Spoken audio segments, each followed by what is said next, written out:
So it's like a haircut for normal people. Basically. I don't really require very many fin clips. No, No. you don't. As a bald person, there's not much up there going on, so.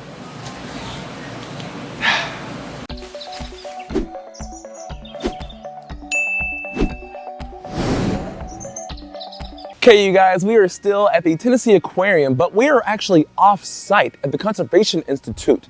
Today we're gonna go in there and meet some awesome people who take care of fish. They do some propagation, they do some reintroduction, a lot of different research. So we're gonna go in there and check it out, but we have a long walk ahead of us, so let's get walking.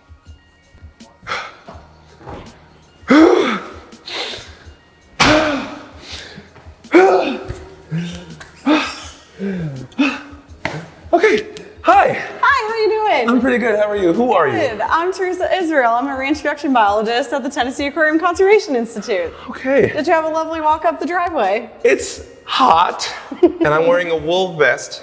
Horrible choice of fashion. Well, welcome to Tennessee. Cool, thank you for having me. So what exactly do you do here? I raise fish and spawn them here at the Conservation Institute for reintroduction into the Tennessee River system. Are we gonna go in there and check out some of the work that you do?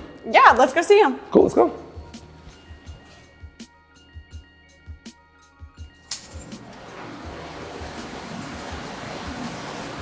Come on in.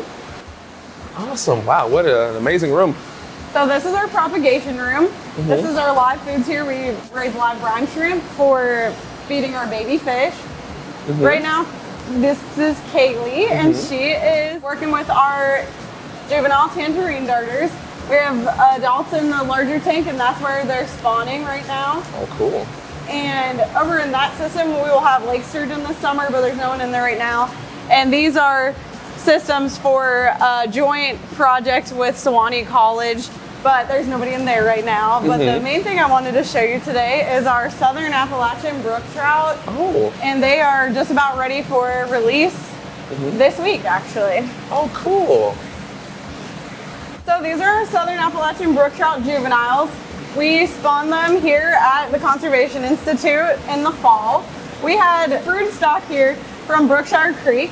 We house them here for 1 to 2 years while we spawn them. So they would be in these larger tanks over here. We actually get the fish out, we anesthetize the fish, and extract the eggs and milt and mix them together to make juvenile brook trout. Awesome. And they need reintroduction because they were largely lost due to habitat degradation, and a lot of that was deforestation. They need really cold, clear mountain streams for survival. And when deforestation happened, it raised the temperature of those streams, caused more sedimentation, which crowds out their eggs. The eggs are buried in the rocks in the bottom of the streams. And also from predation and competition from introduced species, the rainbow trout and the brown trout. Our only native trout in Tennessee is the Southern Appalachian brook trout, so they had a lot going against them. But Forest Service and TWRA, that's Tennessee Wildlife Resource Agency, they did a lot of restoration work on their habitat, and now we're partnering with them to raise the brook trout to be able to release back into those healthy streams. Awesome. So this is extremely important work. And they're itty bitty little things. And you said they're going to be released soon, huh? Yeah, so we do release them at this tiny juvenile size. These ones will go out next week, and we have a few more over here that will go out this week. How do you choose the location for their release? That's largely TWRA's decision. Okay. The scientists there monitor those streams. And these ones were chosen 3 years ago. We released to the same streams for 3 years because they come from the same brood stock.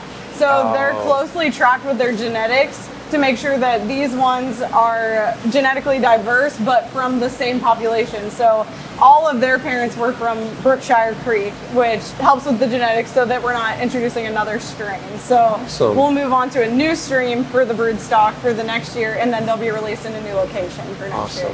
I noticed one of the fish in there seemed like it had the most minute little fin, almost like a fin haircut. What was up with that? So before we release these fish into the wild, we will take some fin clips. This year we did 50 fin clips from our 1,200 plus juvenile Southern Appalachian brook trout.